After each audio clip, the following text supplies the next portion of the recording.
Hello students, बेटा आज की आपकी ये वर्कशीट नंबर 4 है। इसमें हमने लास्ट वर्कशीट मतलब कि 3 नंबर वर्कशीट में भी सुनामी के बारे में पढ़ा था, उसी को ही हम इस वर्कशीट में भी कंटिन्यू करेंगे। ए पार्ट है, do you think tsunami can strike these places.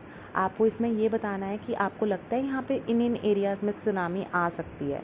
Tsunami जैसा कि हमने लास्ट वर्कशीट में डिस्कस किया था कि हाई वेव्स होती हैं, जो कि बेसिकली जहाँ पर सी होता है वहाँ पर ही ये होती हैं। तो आपको इसमें ये बताना है कि क्या ये हिली एरियाज़ में आ सकती हैं, जैसे कि शिमला में सुनामी आ सकती है। येस या नो में आंसर करना है। Plain areas such as Delhi, sea है sea coast such as Mumbai, या फिर desert area such as Jodhpur. तो आपको इनमें से बताना है कि कहाँ कहाँ पे सुनामी आ सकती है। इसके बाद बेटा आपको एक स्टोरी दे रखी है, ये आपकी टेक्स्ट बुक का ही पेज नंबर 26 एंड 27 में दी हुई है ये story. Arms Javed was 10 years old. She was a student of Caramel Convent in Port Blair, where her father had a petrol pump. Arms Javed के बारे में स्टोरी दे रखी है, जिसके पापा जो थे वो पेट्रोल पंप में काम करते थे और वो 10 साल की लड़की थी। हर मदर राहिलाज होम वॉज इन नारकोरी island. The family had gone there to celebrate Christmas when the tremors came early in the morning. तो ये बात है नैनकोरी आइलैंड की, जबकि फैमिली वहाँ पे पूरी फैमिली वहाँ पर थी, क्रिसमस सेलिब्रेट कर रही थी और उन्हें अर्ली मॉर्निंग वहाँ पर ट्रेमर्स फील हुए. The family was sleeping at that time. Am's father saw the sea water recede. He understood that the water would come rushing back with great force. Arms के father ने देखा वहाँ पर और उसने फील किया कि अब बहुत ज़ोर से पानी का बहाव अंदर की ओर आएगा. He woke everyone up and tried to rush them to a safer place. उसने जल्दी से सबको उठाया और कोशिश करी कि सबको सेफर प्लेस पर भेज दिया जाए. As they ran, her grandfather was hit on the head by something and he fell down. जब वो भाग रहे थे तो ग्रैंडफादर को कोई चीज़ लगी सर पर और वो गिर गए. Her father rushed to help him. उसके फादर जल्दी से गए उसकी हेल्प करने के लिए. Then came the first giant wave that swept both of them away. और तब इतनी भारी वेव आई और वो दोनों को ले गई अपने साथ. Alma's mother and aunt stood clinging to the leaves of a coconut tree, calling out to her.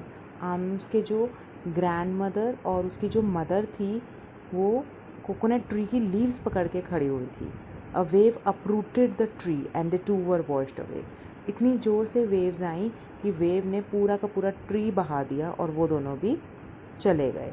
Alma saw a log of wood floating. She climbed onto it. Arms ने देखा ये एक वुड फ्लोट कर रही है, वो उसके ऊपर चढ़ गई. Then she fainted. और वो बेहोश हो गई.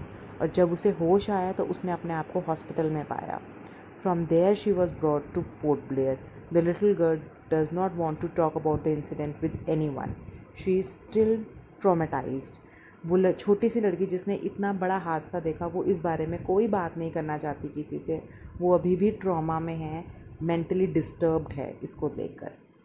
Now the sequence given in the picture as they occur in the passage above. Right correct serial number. आपको पिक्चर दे रखी हैं 3, आपको उनको सीक्वेंस में अरेंज करना है बेटा. 1 2 3 नंबर आपने इसमें डालना है. क्वेश्चन है, वाई डिड आल्मा's father wake up his family. आर्म्स के फादर ने क्यों अपनी फैमिली को जगाया. Second question, Almas did not want to talk about the incident with anyone because Almas जो है वो किसी से इस इंसिडेंट के बारे में बात नहीं करना चाहती थी. क्यों. Almas mother and aunt could not be save from the tsunami because वो दोनों क्यों नहीं बच पाए सुनामी से. वो आपको इनमें से सही ऑप्शंस को टिक करना है. Given below are word phrases from the passage that indicate movement of different kinds. ये देखिए आपको ये कुछ वर्ड्स दे रखे हैं ब्लैक कलर से. आपको इनको कैटेगराइज करना है कि कौन से फास्ट मूवमेंट वर्ड है, कौन से स्लो मूवमेंट है और कौन से ऐसे हैं जो ना कि स्लो ना कि फास्ट हैं. जैसे कि मैं आपको एग्जांपल देती हूँ. रश्ड होता है जब हम जल्दी जल्दी भागते हैं, है ना. तो ये ऑब्वियसली ये फास्ट मूवमेंट वर्ड है. तो ऐसे ही इसको आपको अलग अलग वर्ड्स को कैटेगराइज करना है. जल्दी से सारे बच्चे इस वर्कशीट को कंप्लीट करके बेटा अपने अपने ग्रुप्स में सेंड कर दीजिए. Thank you.